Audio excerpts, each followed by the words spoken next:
Hello. There's a bit of a delay when I speak, so this is going to be interesting for me to be the person introducing everything. But hello, welcome to In Time. I am Courtney here with Mikey, and it honestly looks like it's Nick right now I'll walk off screen because a of couple all times if you guys want to get any screenshots. the. Yeah, so we don't have Nick today, and Nick was very sorry. He wanted to be here. He just was feeling too under the weather, and we all are demanding that he stay in bed and stay healthy and not overdo it. So we're all being Nick's mother this week and last week, saying, we know you love the show. We know you want to be here for this topic. Nick really cares about this topic as well. And so we wanted to make sure that, everyone knows that it is not it's not a dig at the topic on Nick's part or on In Time's part. This is kind of, a subject that I care a lot about, but it's not just about me. It's a very worthy topic. So our topic today is all around Planned Parenthood, and also some of the current events around what has been happening in terms of reproductive rights with COVID-19. And just to start, I guess, Mikey, how are you feeling? I'm good.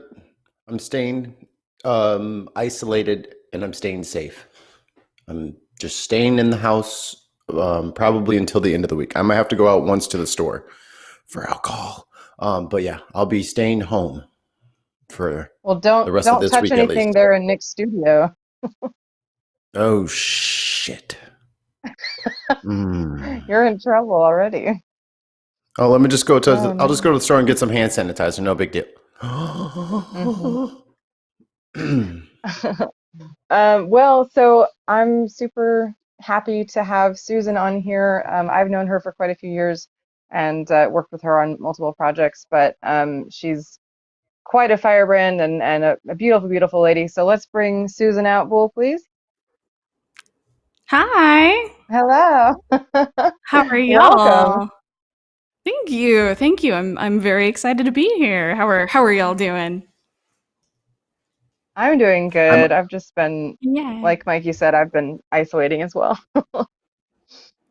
Yeah, I don't blame y'all. I think we have left the house twice for trips for to get something in the last couple few weeks. We go on Mhm. walks, take the dogs on walks and stuff, but social distancing, stay far enough away from everybody. So it's not so bad. Mhm. mhm. So, you have a beautiful background there, Susan. Yes, we live in front of a forest now. It's pretty great. Very nice. It's Very yeah, nice. it makes for some great scenery. Yeah. It's not I've a Zoom got background, I promise. I've got a beautiful background myself. Um, I am I mean, at least sitting it's on the folded, floor so of that's my good. boyfriend's bedroom. That's what I'm doing with my life. Well, Susan, I guess for those who don't know you, they should because you're amazing. What can you tell us about who you are and your relationship to Planned Parenthood? I'm a native Texan. I recently moved to the Portland, Oregon metro. I really miss HEB and Whataburger. I've discovered that in the last few weeks.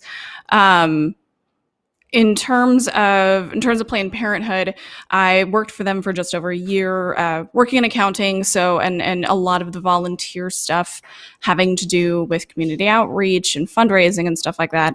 Um, I still donate on a regular basis because it's definitely one of the organizations that has a special place in my heart. That's for sure. Um, in terms of any reproductive justice stuff on top of working for Planned Parenthood, I also have participated in the Bowl-a-thon for the National Network of Abortion Funds. I've done that since 2012, with the exception of last year because I had a broken ankle, so I couldn't really do that. I led a team. I was a team captain in 2018. We were oh no, you didn't. So I'm great at the puns. I've also done clinic escorting as well down in South Texas in McAllen. I am a former assistant state director for American Atheists and former treasurer for the Texas Democratic Secular Caucus. I might be convinced by the chair of the Texas Democratic Secular Caucus to start a secular caucus in Oregon, but we'll see, because they're more liberal, but with politics, you really can never tell. Mm, that's a good point. Yeah. So I think I just kind of wanted to start with educating our audience and each other about what Planned Parenthood actually is, because I think there's a lot of confusion about um, what they do and all the different types of things that they do, because I think there's confusion not because of Planned Parenthood, but because of all the propaganda and craziness around demonizing this organization. And it's been in the news a Mm-hmm. lot, and it's been, a big source of controversy. So you've been a part of the organization, you've worked for them. So what can you tell us about what people probably wouldn't know about what Planned Parenthood does for the community? Well, so the first thing really that I always tell people is that 97% of the services that Planned Parenthood offers are preventative care services. They offer stuff like pap smears, they do STI testing, birth control, breast cancer screening, stuff like that.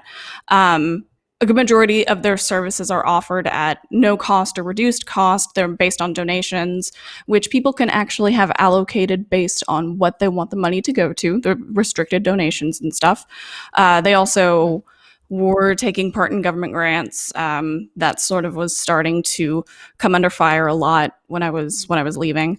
They offer a lot of stuff like transgender services. They offer PrEP and PEP, which is for people who are either at high risk of contacting HIV or they've already been exposed to HIV, but it significantly lowers their chances of getting it. They also do a lot of community outreach services. They have volunteer programs that help the surrounding community actually have this awareness of what services they have to offer. They've also got this really great youth leadership council that's aimed at really cultivating leaders among the high school students. And they have a really, really great education program, especially at PPGT, which is Planned Parenthood of Greater Texas. They have age-appropriate comprehensive sex education programs, really have a focus on scientifically accurate information and the age-appropriate stuff. And they also have, what I think is really great, is they have workshops for parents that help them have conversations with their kids that they wouldn't otherwise know how to have. So they do a myriad of things, and they're a really, really great organization.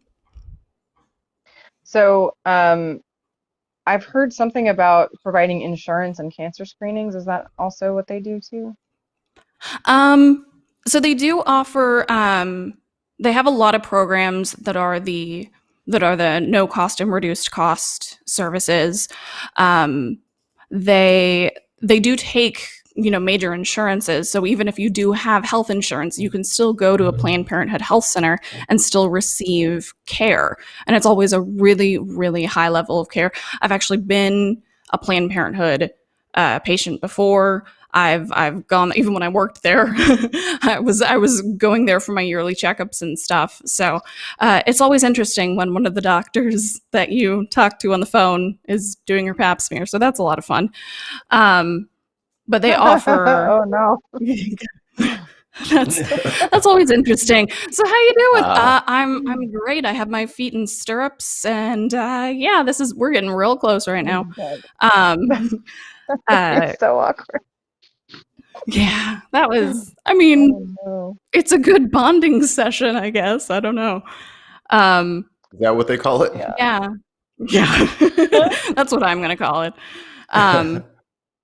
Yeah, I mean, and their cancer screenings, they offer the initial breast cancer screenings and stuff like pap smears, and I believe they can do colposcopies, which if you have an abnormal pap smear, the first step after that is to do what's called a colposcopy, which is basically like a scraping of uterine cells or cervix cells or something.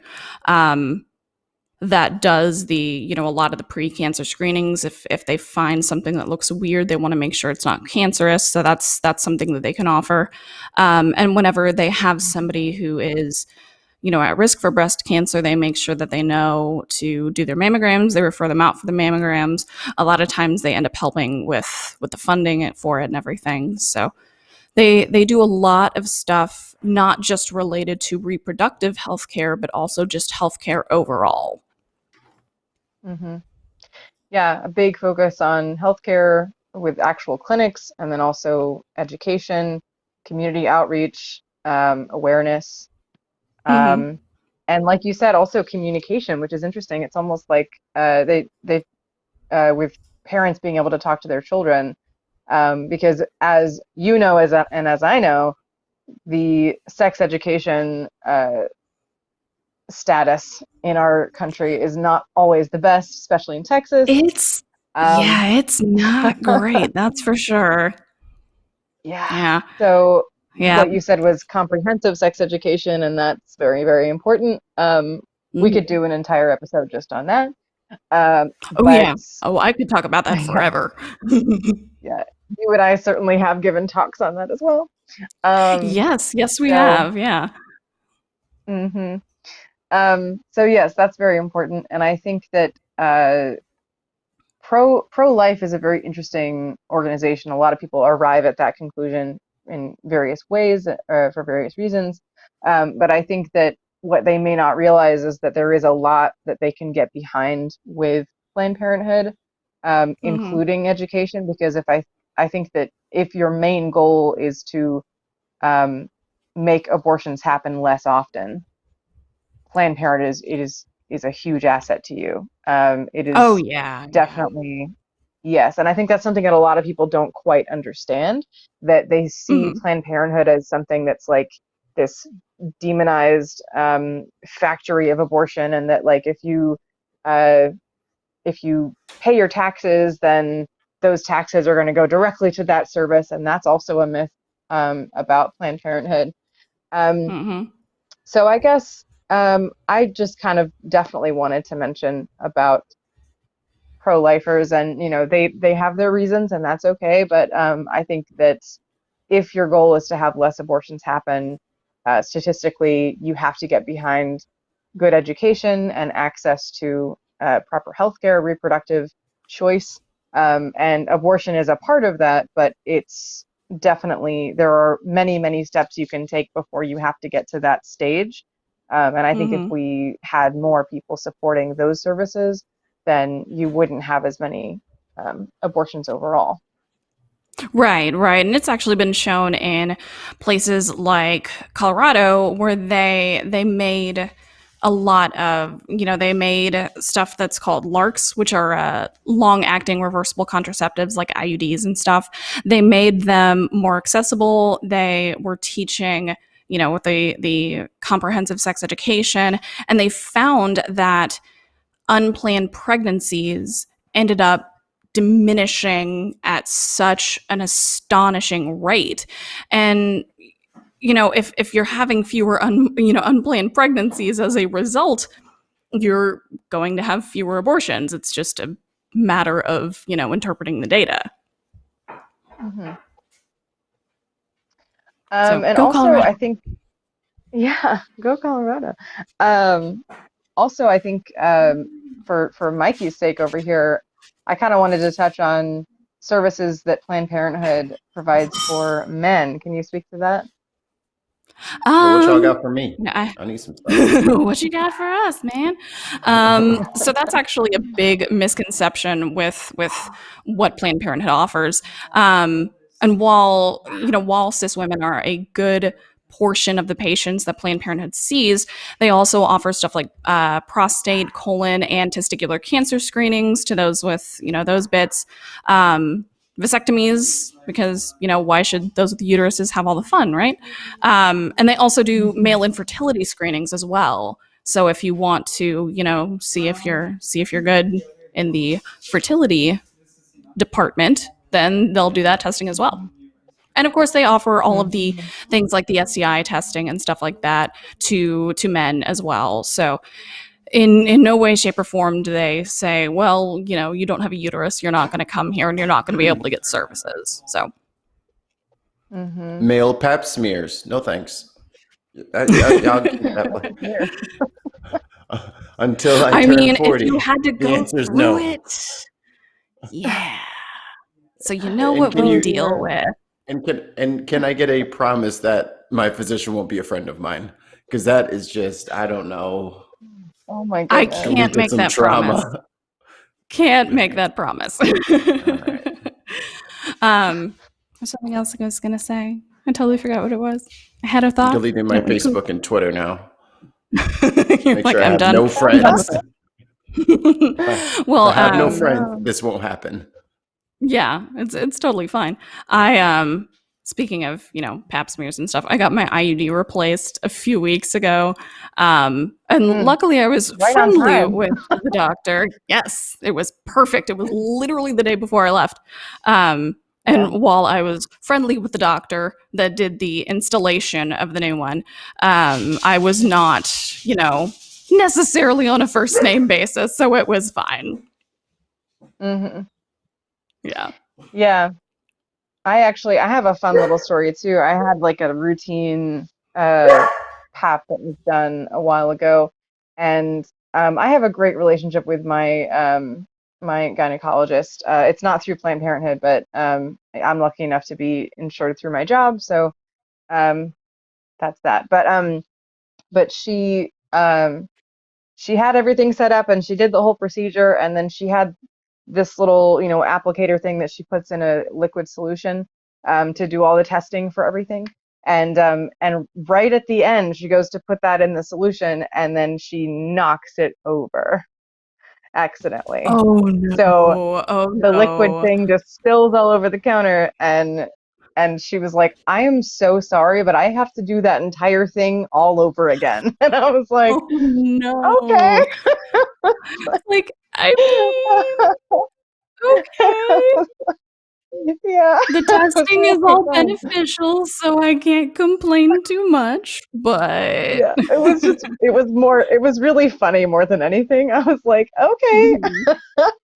Like, all right, Oh man. So I guess yeah, that's fine. I had I had like a double experience for my yearly supplements. I was like, oh no.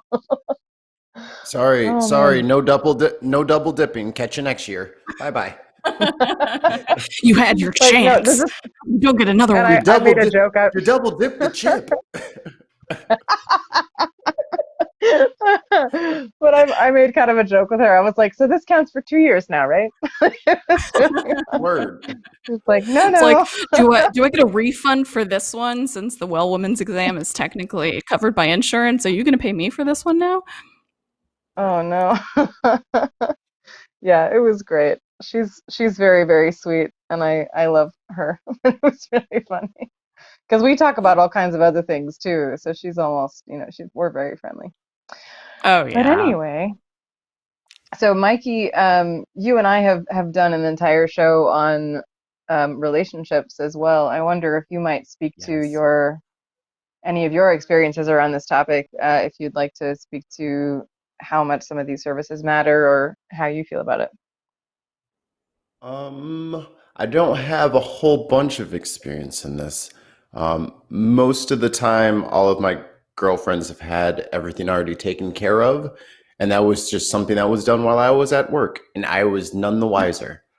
I just, I don't know if it was like a didn't want to tell me stuff or just kind of like I don't want to have this conversation with him. He'll probably make some sort of joke. I have no idea where they would get that from. Um, but I've just been the boyfriend, but I've always been an advocate for it's your body. You decide what happens, and if you need me to do something, then I'll let you tell me. I don't need to jump up and tell you what to do with it. Yeah, I yeah. just I stay out. Um, I just stay out of the way so that the woman train doesn't just run me completely over. I that's just smart. stay out of the That's way. that is a very intelligent way to do it. Well, Yeah, and yeah. what I've found in a lot of the community outreach and stuff like that, they also focus on allowing people the tools to have conversations to normalize a lot of these things, because stuff with reproduction and reproductive justice, and not just the subject of abortion, it's a very taboo topic. Anything surrounding sexuality tends to be a very, very taboo topic. So they very much try to normalize the conversations that people are having. They try to make it so that people are more comfortable with, using anatomically correct terms and stuff like that, and having conversations about birth control and also, of course, about abortion. So, yeah. And we have a super chat. Ooh. Divine Dun, dun, dun. Disby Life, $5. Great show. Bringing Susan, who has a wealth of knowledge and is an amazing person and advocate overall, was a great choice. Subbed. Well, thanks for subbing, Divine Disc Life. We appreciate you. I want to call the username now Divine Disbelief Erickson. Oh.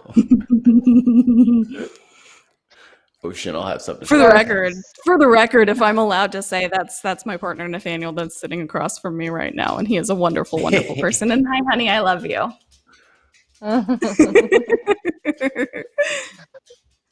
Oh man. Yeah. Disby Life. I also have a really bad sense of humor, obviously. So I can't relate. So, I'm Susan, very funny. You were in you were in the accounting department. So I guess maybe would you be able to speak to what I mentioned earlier about taxes and how that kind of works with Planned Parenthood? I guess what people should know as taxpayers about Planned Parenthood. Yeah. So Planned Parenthood, the actual healthcare arm of Planned Parenthood, is a 501c3. So they are a tax-exempt nonprofit. They still have to file all of their information at the end of the year. They rely heavily on not just the donations, but the federal grants.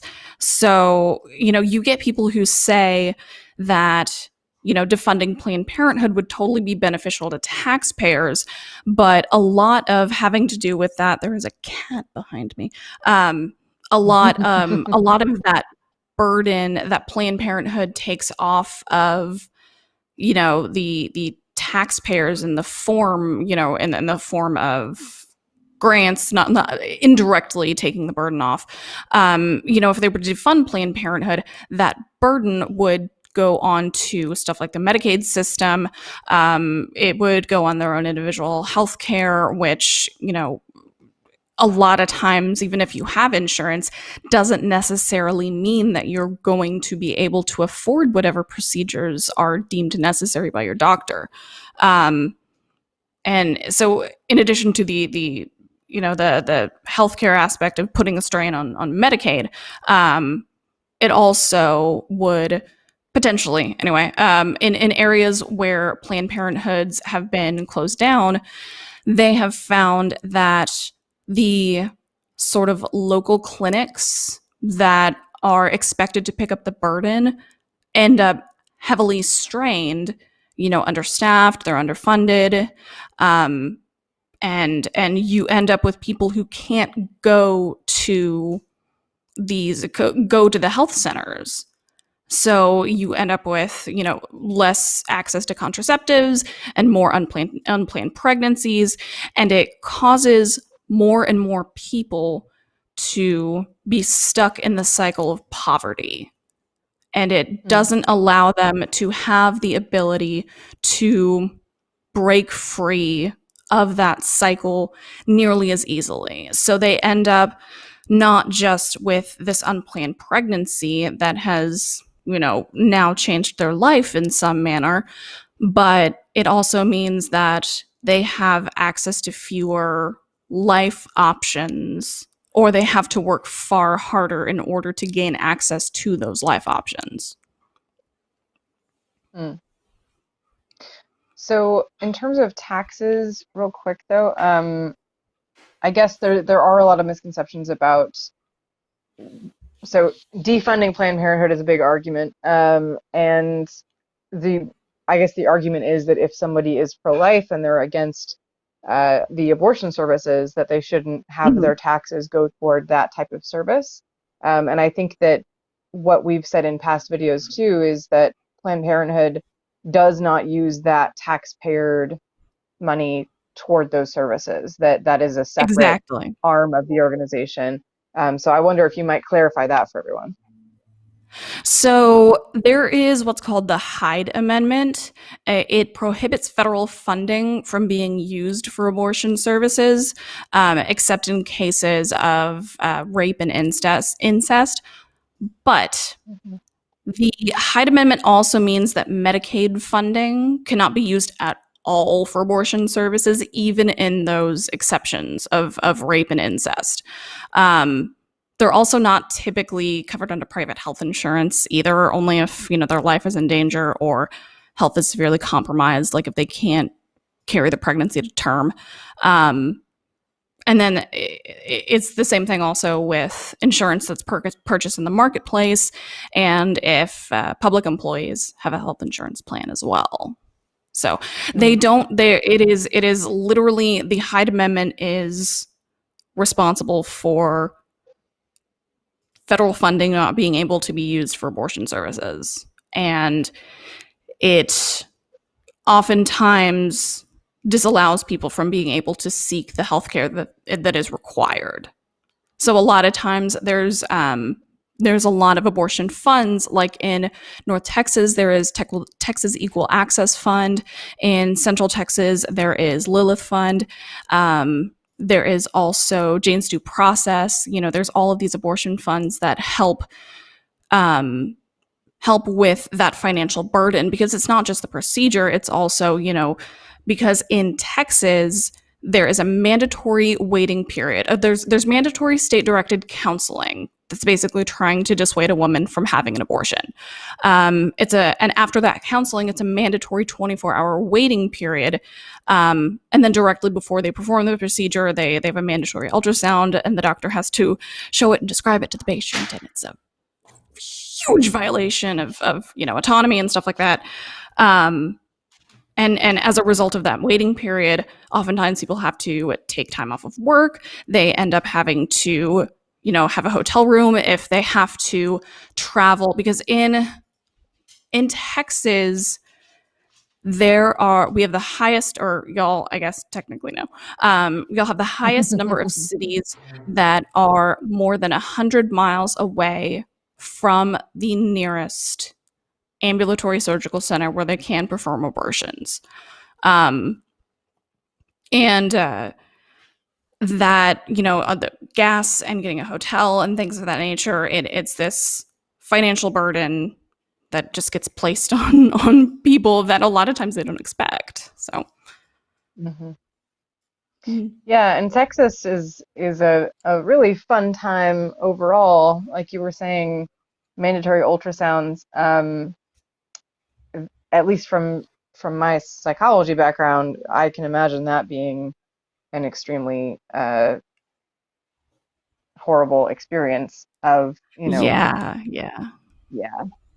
So It's I don't it's know. I it, guess. it definitely it makes a person feel more like they are an incubator more than anything else. Mm. It's taking a lot of the autonomy away from the pregnant person, and it's very, very boundary violating. So Governor Greg Abbott in Texas, Mm. um, what did he do, Susan?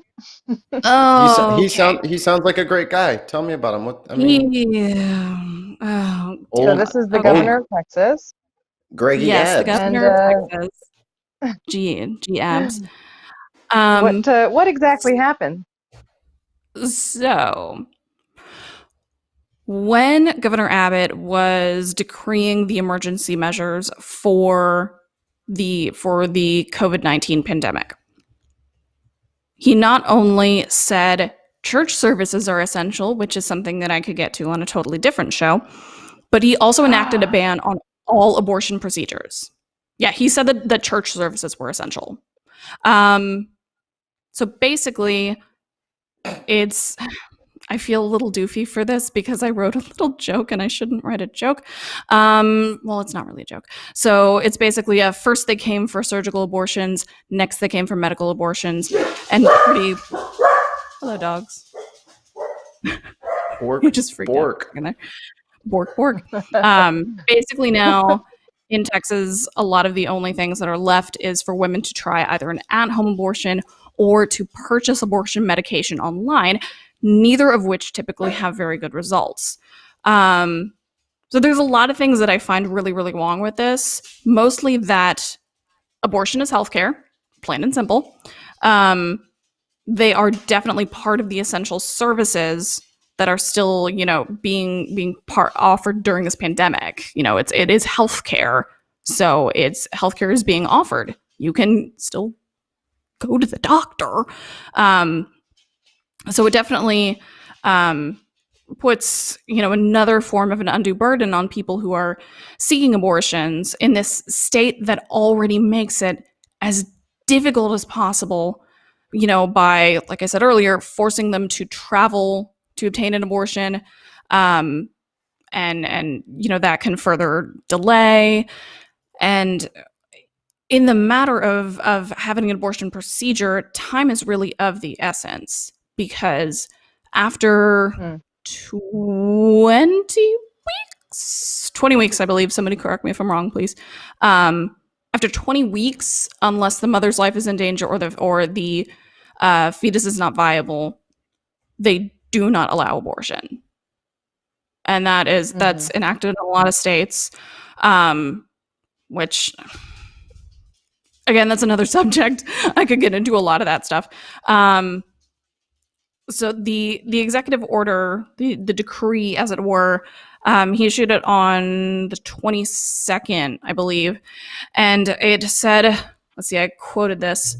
The postponement of all surgeries and procedures that are not immediately medically necessary to correct a serious medical condition of, or to preserve the life of, a patient who, without immediate performance of the surgery or procedure, would be at risk for serious adverse medical consequences or death as determined by the patient's physician. Okay. Now, Mr. Ken Paxton.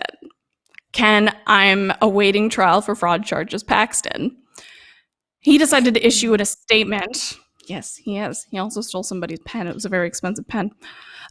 He decided to issue a statement that officially deemed that surgical abortions weren't medically necessary.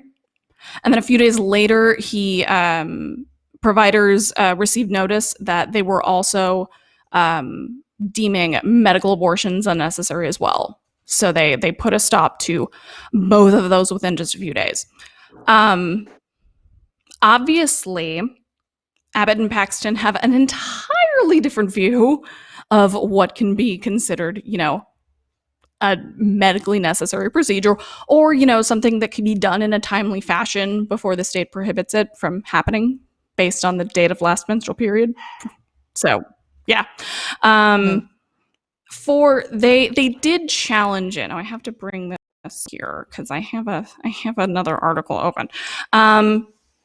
So they overturned it briefly, but it ended up getting the overturnment, I don't know the word, the overturning of that ban ended up getting struck down by the Fifth Circuit Court of Appeals.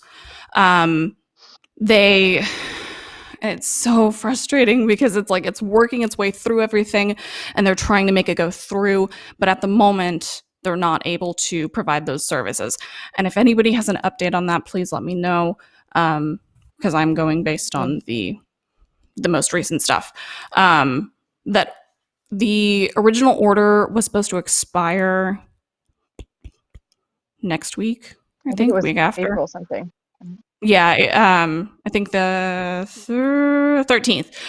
But it's probably going to be extended because that's how Texas rolls. Mhm. Yeah, so at the moment it is very much in danger in Texas. There's a lot of court process stuff that has to happen. And Planned Parenthood is definitely working on that.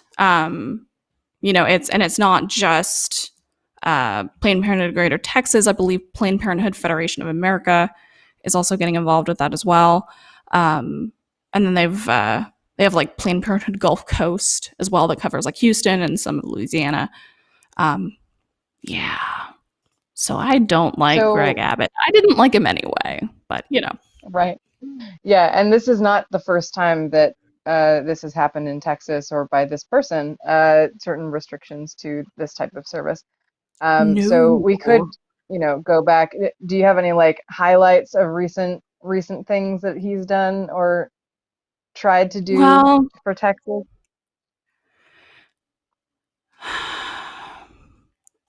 this isn't like a recent one, but it is definitely that ended up having a lot of the clinics close, including the one in my hometown in Corpus Christi. Um, so It's there like the walls thing. was it's the ambulatory surgical center stuff. So yeah, having to do Yeah, with like how wide doorways are and stuff like that. Um, right. so That was probably the every most single restrictive. It was huge. It was humongous. It closed so many clinics around Texas. Um, Hmm. I think it was in 2013. Um, it came down that there was a bill that got pushed through that every single abortion provider must operate in what's called an ambulatory surgical center.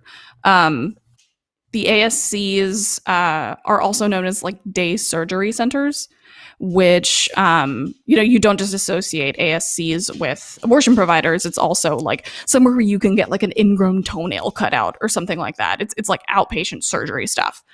Um, Hmm. you get where you can just leave the same day without any sort of hospital admission. Um, Mm. so in my little notes here, because I'm a dork and made notes.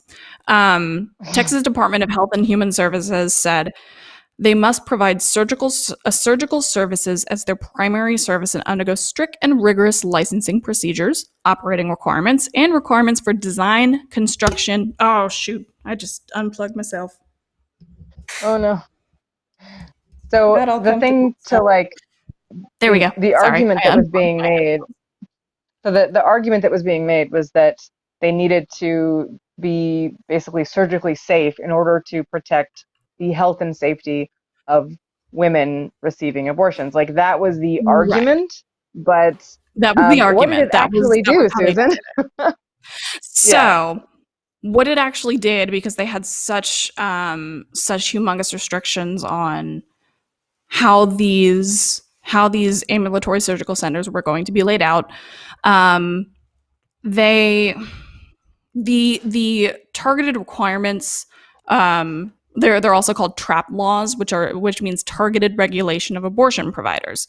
Um, and it affects like the exact size requirements for surgical and recovery rooms, which have to be separate rooms, widths for hallways and doors, specific ventilation and temperature requirements and stuff like that. So basically, for a lot of the abortion providers, it meant a complete and total overhaul of their facilities because a Mm. lot of these requirements were very, I mean, they weren't entirely arbitrary because it was based on like gurneys and stuff like that, but it put such a burden on these individual providers, a lot of which, the one in Corpus Christi ended up, like I said, having to close because the doctor, who I believe his name was Dr. Aquino, I'm wanting to say, he was the only provider at that facility. So he Mm. could not pay in order to overhaul the clinic on his own. Um, they also have the And trap it, laws it should also be require. Sorry, go ahead. Well, I was just going to say, it should be noted also that like this was lawmakers deciding what would be safe and healthy for the providers of these services to do and to Mhm. change when there was Right. not a health risk to these women beforehand. So the only thing that they Exactly. were wanting to change is things that like the width of the hallways and certain things that would make them equipped for things that they don't need to do. And so Exactly. it made, yeah, so it made the clinics like completely unnecessarily add these features and sometimes, have to change the width of the walls. Um, Hmm. when most clinics couldn't afford to do that. And not only are they not able to provide services during that transition, but they might have to close altogether. And so it was an extremely effective way to just say, for these arbitrary reasons, and to say that we're about health and safety for women, we're going to close an insane amount of clinics that provide this service explicitly Yep. because of that one service. Yeah, And it was very, exactly. very clear what it was. Hmm. Oh yeah. And they also I think what sort of got me in all of the trap law stuff is that it also required very, very specific requirements in terms of staffing. Um, they needed different levels of the nursing staff to handle specific different functions in the facility. They had to have a written transfer agreement with a hospital that's no more than 30 miles away, and the doctor has to have admitting privileges to that hospital or to a hospital within 30 miles. And more often than not, if they know that a doctor is an abortion provider, even if, their typical day is done doing pap smears and colposcopies and things of that nature, they're not going to give these doctors admitting privileges. So that's another barrier that they have to overcome is they either can't, have to move to where they can get admitting privileges and close down the clinic that they were operating in, or just quit. And that's what Dr. Aquino ended Well, up having to do. yeah.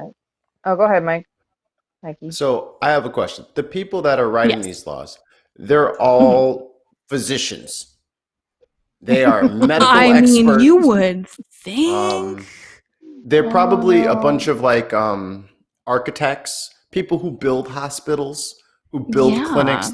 Yeah. Those are the people who came up with the okay. Just They're making all sure. engineers Or and they stuff like that, so they or know they're how to like do it and everything. responding they're like responding to health crisis uh Mhm. complaints from women that like they felt that their services weren't safe, or doctors saying, these conditions are unsafe, we need to make a law to Flooded. change this. The Right. phone board was flooded and they had to Hmm. respond. Of That's why they course. went to Yeah. school, Hmm. became an architect, and also a doctor at the same time, double major. And Yeah. Worked real that's hard. that's they worked so hard and They they did. They did. decided they came up with their awesome degrees and intelligence that this is the best way to help women. Right. I mean, of course, it was that Without and their not, vote. public pressure and their own biases that influenced them and religion and Hmm. things of that nature. Of course not. Yeah. No, no. It was all that Nah. stuff. Also, a really good Yeah. example of how blatantly removed from reality this type of law can be. One law that happened in Alabama was about ectopic pregnancies, and there was a law stating that if you were a provider who was taking care of an ectopic pregnancy, you had to, by law, try and reimplant it into the uterus, yeah, to save the child, or you would be charged with murder. Um, and like the mother of the child would be charged with accessory to murder, ignoring the fact that it is legit medically impossible to take an Yep. ectopic pregnancy and save that pregnancy in any way, really, but to implant it back Yeah. into like it is impossible, that it cannot happen. There is Yeah. no way you That's can not how this save the works. life That's not of how an any of this ectopic pregnancy. works. Yeah, I know, exactly. I know. It's just not I happening. need I need that meme. That's not how any of this works. Yeah. Jeez. Yeah, It's like somebody send it, we'll yeah, put up on the screen or something. I don't know. yeah. And Yeah. shout out to It's Mama Dr. Jones. She's an OBGYN YouTuber who's a practicing physician as an OBGYN. She delivers babies primarily. But she did an entire video on that law and the controversy and educating people about what is completely wrong about the law and that it's completely ridiculous. And yeah. again, this is lawmakers who are, people that know nothing about this. They don't know enough about this to realize that what they're saying is charging people with murder and accessory to murder for something that is completely impossible to prevent. Like, Mm-hmm. what? Yeah. And it really boils down to what Planned Parenthood, not just Planned Parenthood, it's also clinics like Whole Women's and the abortion funds and stuff like that. They focus on safe legal abortion, because if you make abortion illegal, then the only thing that's going to stop is safe abortions. You're going to get more women who are trying to do the at-home abortions. You're going to get people who are trying to, order medicine online, that they don't know if it's safe. They have no idea a lot of the time. You can, you can have a certain degree of confidence that it's safe based on, if people are saying, this is a reputable site where you can definitely order, the mifepristone and the mifepristol. I think that's the two of them. But like, And like ingesting different home remedies as well. Like there's, right. if you're like a 16-year-old and you don't want to tell your parents about this, um, Yeah. they might go to, home remedies and try to Mm, drink something or, place something in that sensitive area. And it's like, it's really, really scary. yeah. Or go outside of the country as well. Like if the US is Yeah. not offering this service anymore, people might have to go to Mexico or go to Canada and, Mm-hmm. not only the Which a lot expense, of but that is a times, danger as well. right. Yeah. And a lot of times that just means that the only people who will be able to get abortions will be the ones who can afford to travel. So it means that people are, again, stuck in the cycle of poverty because they couldn't obtain an Mhm. abortion. And it's Yeah. it's it's heartbreaking. It really, really is. It's very heartbreaking. Yeah, and this law in Texas is especially concerning now with COVID-19 because the argument is that it's not an essential service, but that means that women will be forced to go outside of the Texas border and try Mm-hmm. to seek abortions elsewhere, which means that they are not staying home, they're not sheltering in place, they are forced to travel a great distance and have a huge expense as well Mm-hmm. to seek these services. Yeah. It just makes things so much more difficult and so much more dangerous in this time when, we need to take the pandemic seriously. And we need to realize that taking away healthcare from people who need it is not the way to take the pandemic seriously. It's not. It's just not. Yeah. Mm-hmm. Yeah.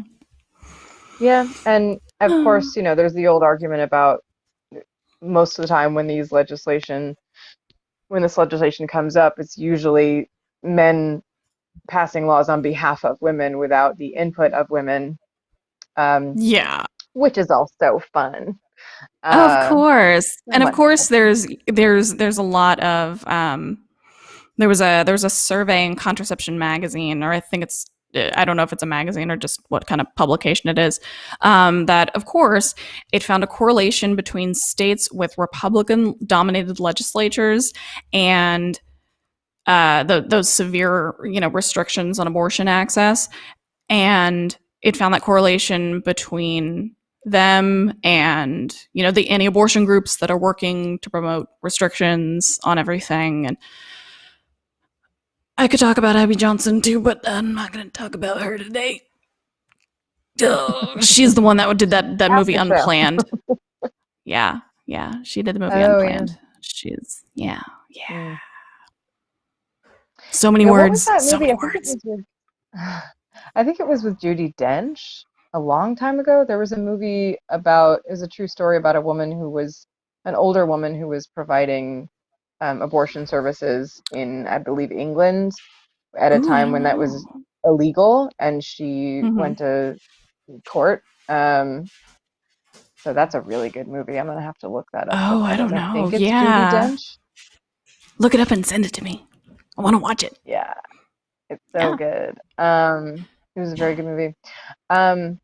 Yes. So, to wrap things up, I think that I hope that through our conversation, people have been able to understand a little bit more about why Planned Parenthood is so important, even if someone is against abortions happening. I think that the services that Planned Parenthood provides prevents those things from happening anyway, through education and access to healthcare and family planning, right? So if you want,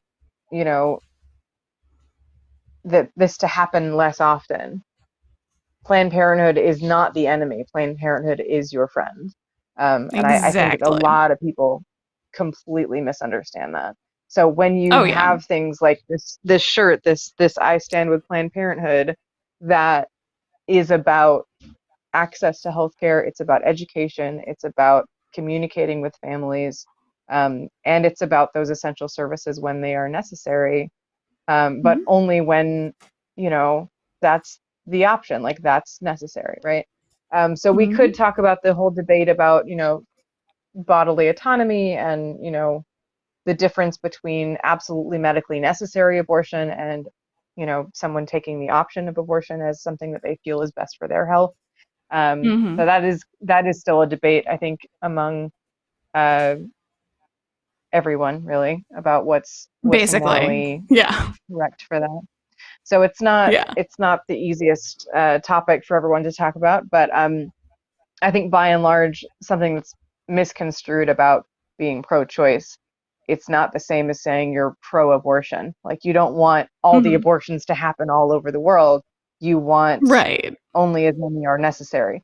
And that isn't to say taking the option away from women who are freely choosing that, but giving other options and education that would prevent them from needing to take that step in the first place. That's what Planned Parenthood is about. Yep. That's my soapbox. Yep. I love it. Oh, yes. So now that we can all agree about that, can you speak to ways to support Planned Parenthood and what they do in the legal sphere, in the medical sphere? Anything you can say about that? Anything. Well, you can always do, they take like one-time donations. You can do monthly donations. Whenever I worked at Planned Parenthood, we had the option of giving, taking, some money out of our paycheck every month or every 2 weeks whenever we got paid. You can give money in that way, in the traditional sense.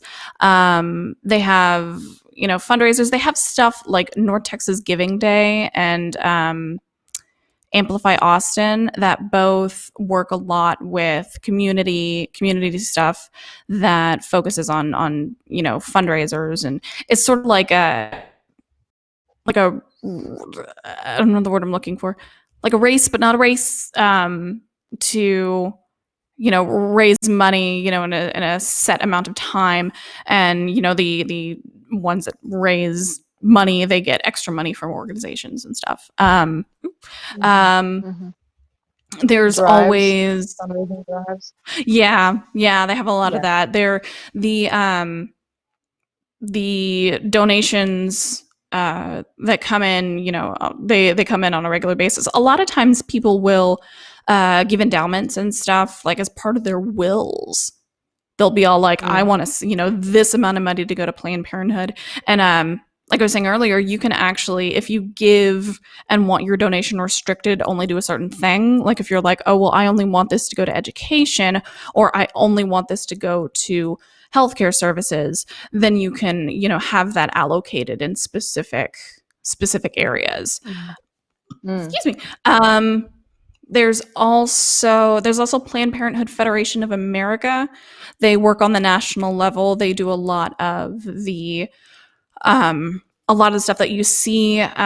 Cecil Richards, testified in front of Congress years ago, which she writes about in her memoir. She is my personal hero. I adore Cecile Richards. I love her so much. I've gotten to meet her twice, so she's great. But Planned Parenthood Federation of America is sort of the overseeing umbrella for the individual regional health centers or regional regions, I guess. I don't know. But there's also, if you're interested in just supporting a lot of reproductive justice stuff in general, there's always abortion funds, Texas Equal Access Fund, Lilith Fund, Jane's Due Process, things of that nature. And then there's always just National Network of Abortion Funds. So you can donate to them and they'll figure out who to give it to. The name of that movie was Vera Drake. Vera Drake. Okay, yeah. Ooh, nice. So I worked at Blockbuster for 3 years in early college, and so I have a lot of movies in my head that no one ever saw, no one ever heard of, because they were just on the shelf of movies that had come out in years past, and I would just sift through those because one of the benefits of Blockbuster was you would get a free game once a week and 10 free movies once a week. Nice. So Nice. you would rent all the movies you wanted, and the point, I think, was to get employees to know about movies and talk about movies with people that would come in, and that was most of the fun of my job. Was great. But Nice. all that to say, there's plenty of movies out there that I've seen that no one's ever heard of. That's probably one of them. It sounds like a good But movie. that I was really a- want to see it. Vera Nice. Drake. I Yeah, like it. I believe it's Judi Dench. Mikey, did you see if that was Judi Dench or not? I believe so. Confirmed. Maybe. Cool. Okay, You can yeah, watch that was. you can watch it on YouTube for $2.99. Ooh. Very Very nice. nice. So after you're done with YouTube. this, go watch Vera Drake. And tell him in time, Mikey, Cincha. Mikey, any closing thoughts for you? I think what I can say, because I have been saying very little, which is uncharacteristic of me. I know. Because I think I'm it's sorry. important. No. It's important as to try to be an ally for any cause. Sometimes you just need to shut up and listen. So it's important for me to not interject and put my 2 cents on everything. It's important for me to listen. So now I have heard it from the people that it affects the most. And that's a valuable part of being an ally to a cause that you support. So thank you, Susan. Love it. Thank you, Courtney. I appreciate y'all. Thank you. I really appreciate that. Love it. Yeah. That's real cool. And Jens van Brockenhoven is now a follower. So thank you so much for being a member. Yeah. Appreciate you. I'm going to take credit for that one. I'm just saying, I'm taking credit for it. Yeah, it's all Do you. it. Coincidence? I think not. Exactly. So, do we have any updates on what happened to the Greg Abbott law that happened in Texas? I believe it's still in the Supreme Court. That I don't know. I think so. I think it still is. I think, cause I know it, like the Fifth Circuit Court of Appeals had been all like, nope, he can totally say that. But I don't know where it's going from there. I'm not entirely sure. Okay. I don't want to And say I the think wrong you thing. said And that it's all like, she was wrong. Yeah. I think you said that it might be the case that in Texas, that law is in effect in the interim. I think I thought that like it wasn't going to take effect until that had been resolved, but I don't know. It's basically until the executive order expires. So Okay. they're stuck with Okay, it. so because it's an executive order, Mm-hmm. it's just already in effect, and then people are Yeah. trying to repeal it. Mm-hmm. Okay. Yep. Yeah. Great. So, uh, anything someone can do to support someone that they know that's being affected by this law, Mm-hmm. is very important. Like Mikey said, being an ally, I've known women who have needed these services. I personally have never needed these services, but I certainly uh, care a lot about it because it doesn't affect me. I think Susan and I both we've talked online about um, we have contraceptive methods that are extremely effective, and we're not really in danger of needing to make that kind of choice. But it is extremely important to me that other women have the access to that essential care. Um, so I'm very grateful that I have the privileged position of having access to the healthcare that I've had and the education I've had to um, make family planning something that I'm very empowered with. Um, and that's very important to me. So that is why I'm a huge supporter of Planned Parenthood for everything that it does for Mm-hmm. both men and women. Oh yeah, yeah. It's a wonderful organization. They get a lot of bad press, a lot of bad PR, but they're working very very hard to make sure that every single one of their patients is taken care of, and I love that. Hmm. Hmm. Yeah. Well, any final thoughts for you, Susan? Donate to Planned Parenthood. That's a big thing. Can I I? got I Can I? got my shirt. I love it. I love it. Mine's an end gun violence shirt from the Beto for President campaign. It's a great shirt. Mhm. I love the shirt. It's an awesome shirt. Um, I think I am I I think allowed I to? bought this shirt at Pride while we Oh, yeah, it was at the Pride Parade a few years ago. I bought this at a booth for Planned Parenthood. Um and I think they gave me a like female condom, which was really cool. But the that was while supporting my atheist organization with a booth at Pride at a Planned Parenthood booth. So it was like supporting a lot of things that I care so much about. oh yeah, and they were But like anyway. two booths down from us whenever we were tabling at the Women's March a couple of years ago. Hmm. Yeah, so Hmm. that was fun. That was always good. Always a good time. Am I allowed to plug myself? Yes, so that was going to be the last thing, I think. Um, Ew.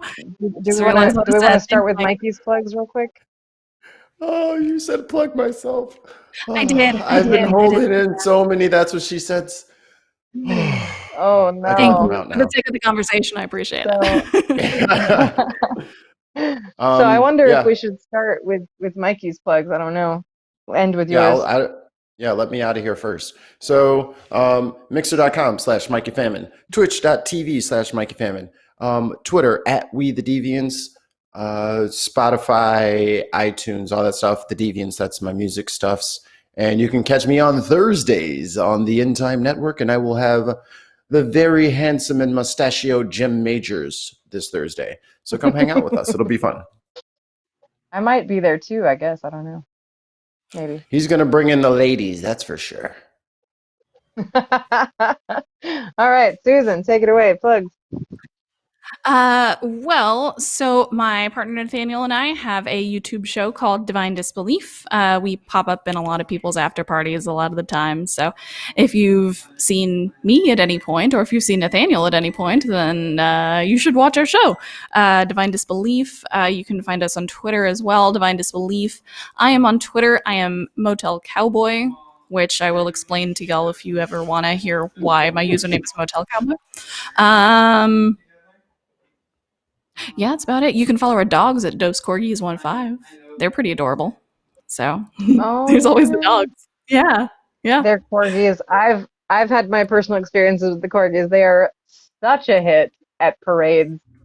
They are so Yes. adorable. They are good boys. They are good boys. I'm half expecting one of them to be all like, "Oh, I heard good boy." Them thick pups. They Yeah. thick. They are very good dogs. They have Um, the little pitter patter. Oh my gosh. little bitty legs. I bet they love all their They are good. walks. We've taken a few so far. They're really enjoying the fact that they can be outside a lot more often instead of cooped up in our old apartment. So works out well. But yeah, All that's right. all Well, I really got. thank you guys so much for being here. Thanks for Thank watching. you. I'm Courtney. I can be found on In Time and Atheist Edge and some backlogs of Women of Deconversion, which Susan has been on as well. Oh. And yeah, you can find me in a lot of different places. I'm a lot of time on other people's shows too. So I've been on Truth Wanted down in Atheist Community of Austin. I've been on stage with this lady also. That wasn't recorded. But yes, but actually you have some sex education things recorded now, don't you? I think we do. I can poke my head over. Do we have sex ed stuff recorded? One or two. Comprehensive. Yeah, we might have one or two of them recorded. We'd have to find them and potentially post them on YouTube. You can usually find Nathaniel doing really awesome debates. He debates a lot about like resurrection of Jesus and stuff like that, and validity of the Gospels and things of that nature. So, Indeed. yeah. Awesome. Well, yes, so thank you so much for watching, and we will see you next time.